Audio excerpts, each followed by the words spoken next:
In this video, I'm going to show you the key areas that you'll need in your resume. So there are 5 key areas that I would say that every resume should have. You definitely want contact information, a professional summary, as you see highlighted here. You want your core competencies section, which is also known as the skills section or areas of expertise. Then, of course, you have your professional experience, and you want to have any technical platforms, programs that you use, education and certifications, community involvement, which community involvement is optional.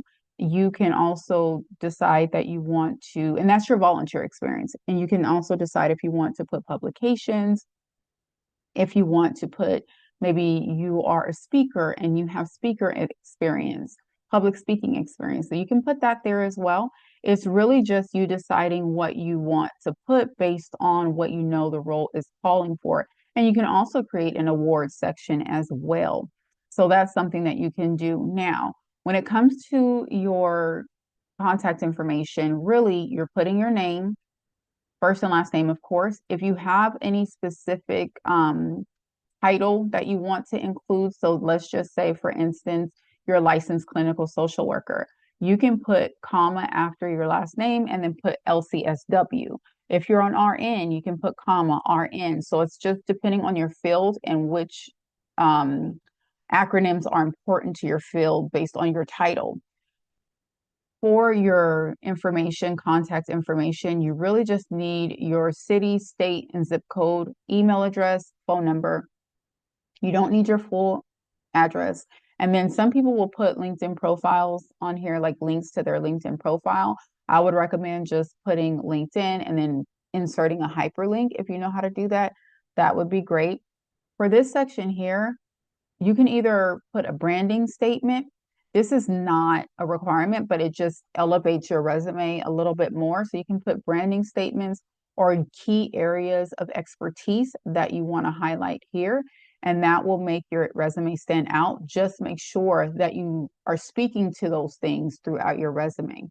When it comes to your professional summary, this is an area that you are basically, it's a short paragraph where you are explaining your area of expertise in a way that actually grabs the reader's attention so they want to keep reading. This is where you show them that, hey, I meet the qualifications for your job, and here's why. And so that it's like a hook, so when you see somebody marketing their business and they'll say, the 10 things that you're missing from your resume, do this today. Or the 10 things that you need to know about weight loss supplements that could be harming you, do this today.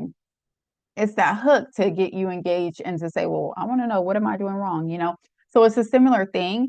It's that hook that will get your readers wanting to read more, the recruiters, hiring managers, to see, okay, let me read more about this individual. And so you want to make sure that as you're working throughout the rest of the resume, that you're keeping them engaged and you're showing them that you can back up exactly what you're saying.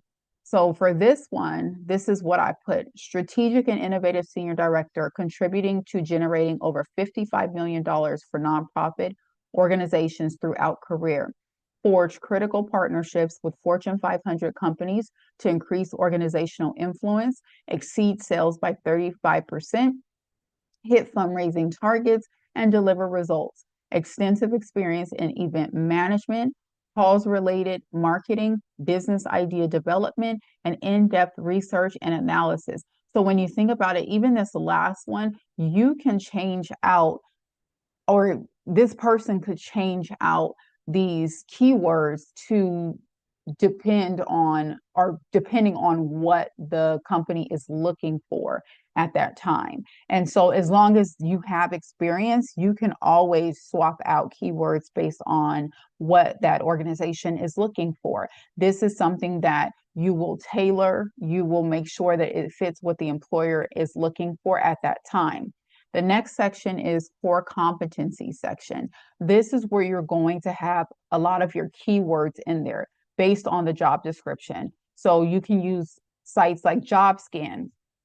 You can even use ChatGPT and put the job description in ChatGPT and say, identify keywords for this position that are important to this role, and then see what it gives out. So you're putting a mix of your hard skills, your soft skills, things that you know will be important to that role. And it's not just what ChatGPT is regurgitating, but it's also the things that you know that you can do. So if you know that you're an expert in social media management and you've been able to articulate compelling stories to be able to get people on your side and get donors to buy into your program or your efforts, whatever it is, you're going to put that in there. So that's important to keep in mind. Now you're getting into your professional experience. When it comes to the professional experience section, it really depends. So you have to think about your resume as strategy, like you're strategizing, right? A marketing material. So you can say, okay, what's going to be the biggest thing or the biggest skills, experience, expertise that the employer is going to want to see for this position. And that's how you build your resume out. So when you build the resume out, you want to stay within 15 years. And if you go over 15 years, I'll explain that in a separate video. But for now, stay no more than 15 years with your experience. And then when you're putting everything together, you definitely want to have the company information, the dates of employment, and then your position. I like to put the position in all caps so that it draws their attention to that. And then when you're doing your bullet points, as much as possible, you want to make sure that these are achievement-based bullet points because it shows the accomplishments. You want to have measurable, okay? And so what I mean by measurable is you want to, as much as possible, put a number to it. So like for this one, we put raise 7 million to 9 million annually, resulting in a portfolio of 25 million, secured 10 partnerships. That is impactful and that is powerful for an organization that is looking for someone to head up their fundraising. Now, keep in mind that when you are doing these sections, you want to be mindful about sharing confidential information about revenue and things that you've done within your position that could get you in trouble. So if it's something that is not public information, you want to be careful with sharing that information. But as much as you can quantify it, if you saved money, if you increased money, if you improved a process, what was the percentage that is saved on time? So you want to think about those things. If you built the partnerships, how many partnerships did you build? Always think of the outcome, like, why is this important? Why is this information important to the employer? So if you say that, okay, I built strong partnerships. Okay, but why was that important? Because it generated $25 million in donations by these 50 partnerships that I built. So that is showing the value that you bring to that employer. And you're going to do the same thing throughout it. Exceeded annual revenue goal of $900,000. So this is showing, because when you think about it, even though it is a nonprofit organization and fundraising, it still has that sales aspect to it. So there has to be, nonprofits run off of donations. So there has to be someone that can come in and knows how to engage with donors, how to engage with the public, how to tell the story in an effective way to get people to buy in. And so that is the goal. Now, the next section is technical platforms and programs. This is something you can either have it in a different section or you can put it near the core competencies section. It is up to you. I mean, you want to make sure that you're not just stuffing things in there, and make sure that it's appealing to the eye. So for the technical platforms, that mainly focuses on platforms that you've used in your organization. Maybe there's specific software that you use in like grant writing or funding, or there's sales programs, like people use Salesforce, just different programs that are critical to you being able to perform that job at the new employer, and you have specific experience towards that and you want to put that in there.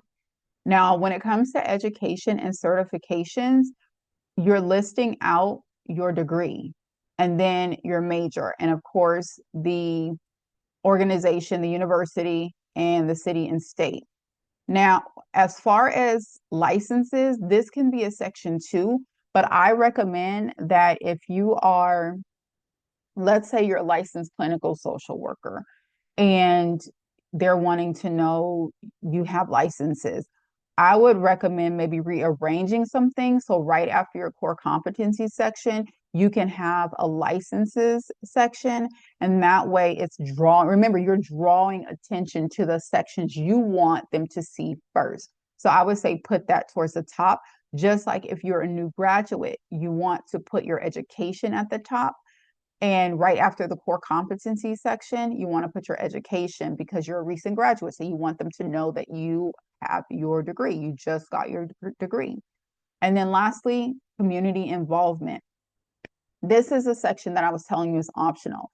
If you don't have any community involvement experience where it's volunteer work, that's perfectly fine. I will say assess what you need to include. Assess if it's going to be relevant to that position, if it's something they should know. And then also, you don't have to put the community involvement. As I mentioned before, you can do publications, you can do your speaking experience.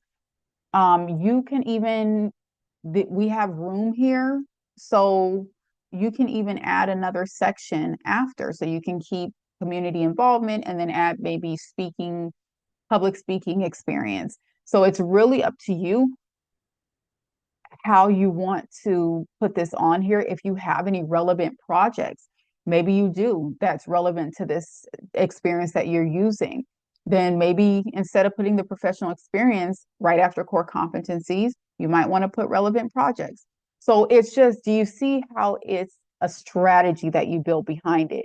You are basically saying, okay, based on this role or based on the role that I'm targeting, it may not be the specific job description, but based on what I'm targeting, what is the best way that I can position my experience to get the employer's attention, to get the recruiter's position, to show them that I match the experience for the role that they're hiring for. That's how you want to think about it when you're doing everything. And then also you want to make sure that your experience and everything you're highlighting, it can back up the claims of your professional summary and your core competencies. You don't want to just stuff in keywords and you're not speaking to those keywords in your experience. And that as much as possible, include those achievement-based bullet points. Make sure that you're quantifying as much as possible your information so that way you can stand out from your competition. And that is all I have for you today. I will definitely go more in depth on other type of resumes in future videos. If you have any questions, drop them in the comments, and then don't forget to like, share, and subscribe. God bless.